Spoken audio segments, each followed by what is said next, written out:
ब्राह्मण बड़े विधि से, बड़े प्रेम से अनुष्ठान कर रहे हैं, करा रहे हैं, लेकिन संपूर्ण कर्मकांड के बाद अंतिम में क्या बोलते हैं? सुना आचार्य जी को आपने? चाहे गो पूजन करावें, चाहे पंचदेवार्चन करावें, चाहे शिवार्चन करावें, अंत में क्या बोलते हैं?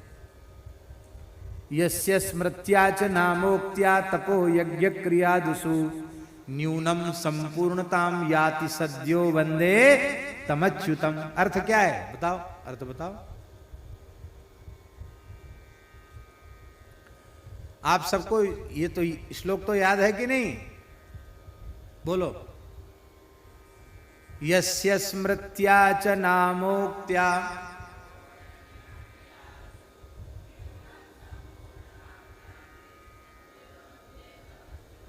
अब श्लोक सबको याद है लेकिन अर्थ याद नहीं है सबको ना।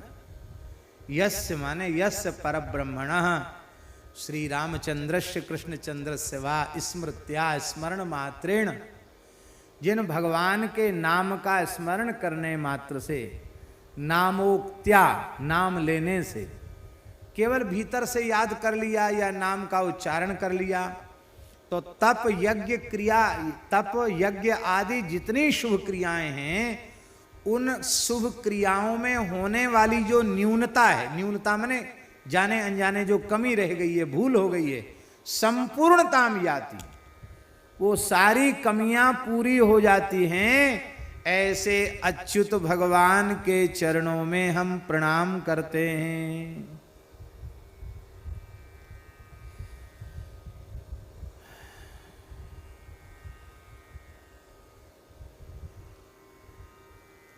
एक घटना है, एक जगह महाविष्णु यज्ञ हो रहा था। महात्मा यज्ञों में आगे हो जाते हैं, झंडा तो महात्मा ही गाड़ते हैं, फिर सब धार्मिक जनता कमर कस के खड़ी हो जाती है, फिर पंडितों को बुलाते हैं, यज्ञ हो जाता है। तो संकल्प तो ले लिया ज्यादा का, अधिक संख्या में आहुति का संकल्प पढ़ लिया गया, और अपेक्षित सहयोग जैसा जनता से मिलना चाहिए था, आशा थी लोगों के अब यज्ञ शुरू हो जाए फिर आ जाएगा सहयोग, सहयोग आया नहीं ज्यादा। अब उतना तिलजो चावल नहीं, उतना साकिल नहीं, और तेते पांव पसारिए जेती लामी सौर। जब धन इकट्ठा नहीं हुआ तो ज्यादा ब्राह्मण बुला के पूरा कर लें, तो उतने ब्राह्मण भी कम हो गए, और संकल्प पढ़ लिया गया। अब क्या हो? बोले भाई देवताओं के सामने संकल्प बोल लिया गया है, इतनी 1000 आहुति होनी है, और वो इतनी लाख आहुति होनी है, और वो तो हुई नहीं, अब क्या होगा? तो महाराज जी वहां महात्माओं ने निर्णय दिया कि कोई बात नहीं है, थोड़ा बहुत तो सामग्री साकिल है। बोले हाँ। बोले अब वो 1000 नाम मत लो, केवल राम जी का नाम, रामाय नमः स्वाहा, 1000 आहुति हो गई। रामाय श्री रामाय नमः स्वाहा, 2000 आहुति हो गई। रामाय नमः स्वाहा, 3000 आहुति हो गई। इस तरह से सबने मिलकर थोड़े से साकिल में ही लाखों की संख्या पूरी कर दी। तो ऐसा भी लोक में लोग ये विश्वास करते हुए देखे जाते हैं कि एक राम नाम से ही सब हो गया। इसलिए पद्म पुराण में भगवान शिव कह रहे हैं, जपत सर्व वेदांश्च सर्व मंत्रांश्च पार्वती, तस्मात् कोटि गुणम पुण्यम राम नाम नैव लभ्यते, यो ये प्रयोगास्तंत्रेषु तैस्तैर्यत् साध्यते फलम, तत्सर्वं सिद्ध्यति क्षिप्रम राम नामेति कीर्तनात्। यद्यपि भगवान के भक्त ये जो तंत्र मंत्र मारण मोहन उच्चाटन आकर्षण वशीकरण स्तंभन उन्मादन उच्चाटन आदि प्रयोग न तो करते हैं, न करने में बहुत भरोसा करते हैं, न कभी किसी को करने की प्रेरणा देते हैं।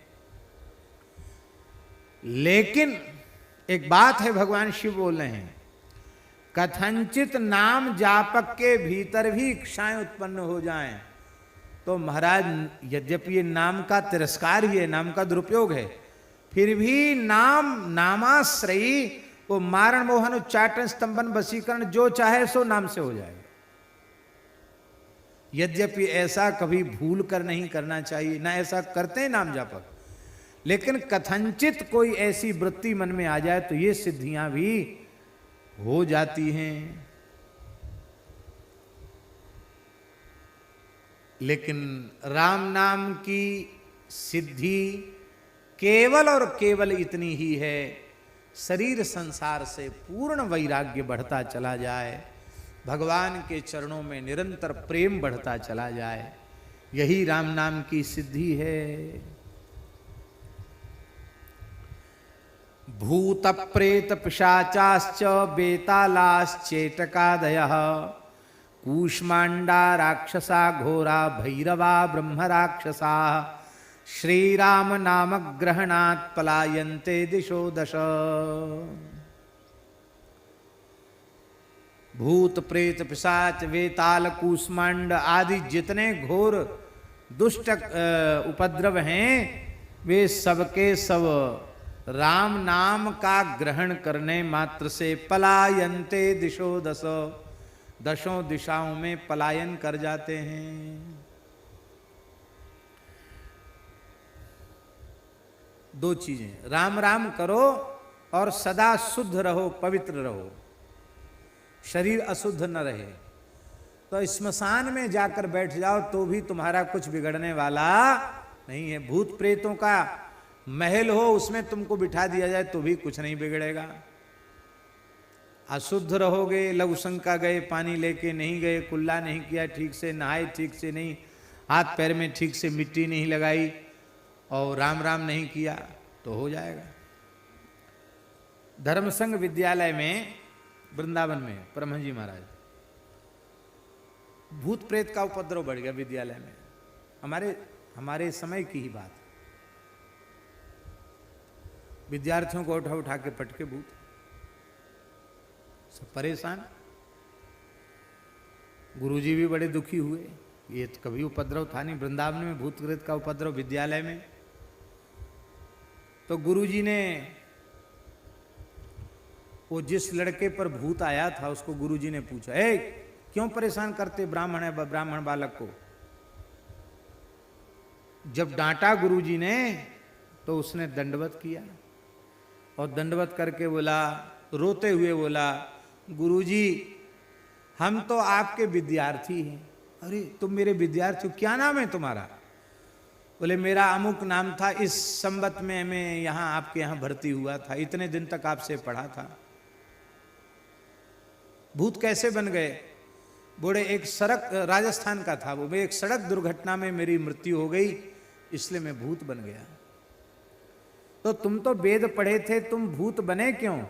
उसने कहा गुरुजी यहाँ तक तो खूब संध्या वंदन हमने नियम से किया, पर घर गए तो सब छूट छाट गया, ऐसे ही संस्कार हमारे कुछ शिथिल हो गए, अब मर गए तो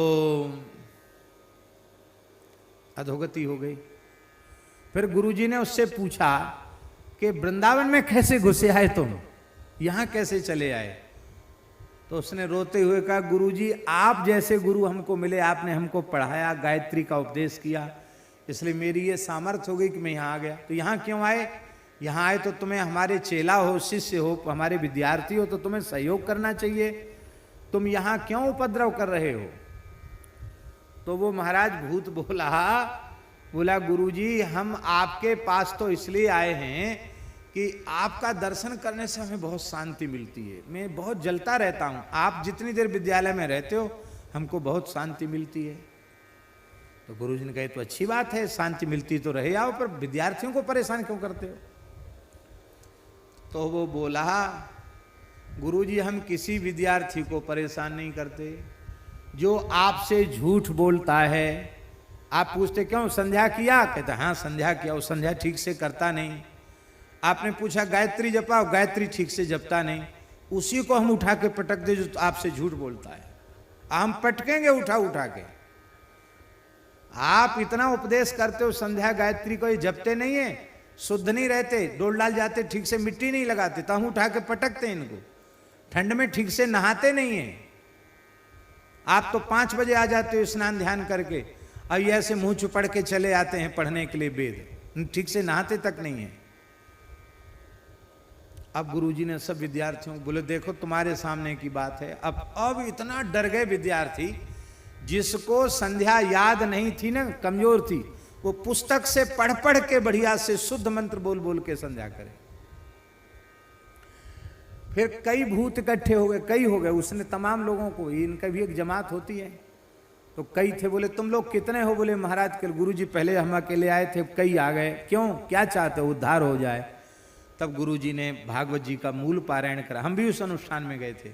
भागवत जी का मूल पारायण हुआ और उन भूत प्रेतों का उद्धार हो गया। लेकिन विद्यार्थियों को तो ये भय बैठ गया कि भले ही उद्धार हो गया, पर अब कोई ना कोई भूत तो यहां रहेगा ही, जो संध्या नहीं करेगा उसी को उठा के पटक देगा। समझ गए? इसका मतलब समझ गए कि ठीक से समझे कि नहीं समझे? इसका मतलब है ठीक से संध्योपासन करोगे, गायत्री जपोगे, खूब पवित्र रहोगे, तो किसी भूत प्रेत की हिम्मत नहीं जो तुमको देख सके, तुमको छू सके।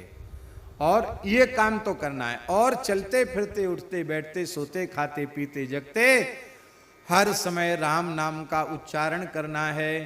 ये 2 काम करोगे तो पाताल भूत लभ्योम चारण छद्मचारिणः न दृष्टुमपि शक्तास्ते रक्षितम राम नाम भी।